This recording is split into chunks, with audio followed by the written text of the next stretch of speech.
In recent weeks, the power of social media has been on display with the hashtag #MeToo campaign. Women have shared their stories of sexual harassment and assault, including celebrities. Today, Seattle Storm star Breanna Stewart shared her story with the Players Tribune. It is at points difficult to read, but an important account given the frequent nature of these horrible acts. It is well worth your time.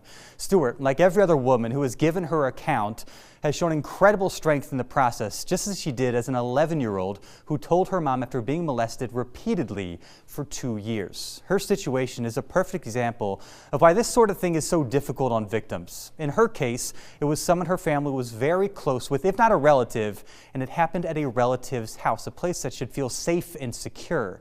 It is heart-wrenching how often instances like this involve family members. That dynamic makes it more difficult for victims, especially those as young as Stewart, to speak up. They know what could happen when word gets out and the pain and sadness their family will experience. So for 2 years, she dealt with something horrific. She felt paralyzed, and how could she not when this was happening to her as a 9-year-old?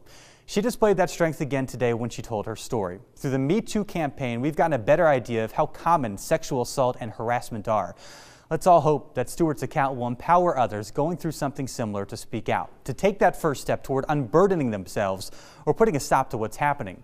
Perhaps the most important words typed by Stewart came towards the end of her piece. Quote, "If you are being abused, tell somebody. If that person doesn't believe you, tell somebody else, a parent, a family member, a teacher, a coach, a friend's parent. Help is there." Stewart's story is proof of that. What she's also done is continue to call attention to something that happens far more frequently than we realize. Hopefully, as more light is cast on these actions, there will be less stigma felt by victims of these crimes like Stewart. Whether we like it or acknowledge it or not, we are all constantly forming some sort of identity for ourselves. For Stewart, basketball is a big part of that, a game that she's excelled at, but also provided some measure of escape from the pain she was caused. But for a long time, she's known herself in part based on what happened. Stewart said she doesn't want to be defined by that any more than she wants to be defined by her ability to put a basketball in a hoop. Now that she's told her story, she has added another layer to her identity. It's probably not one she would give herself, so I, like many others, will do it for her. Breanna Stewart is a hero for what she endured as a child and what she did today as an adult, and for the impact it could have on so many young girls and women alike.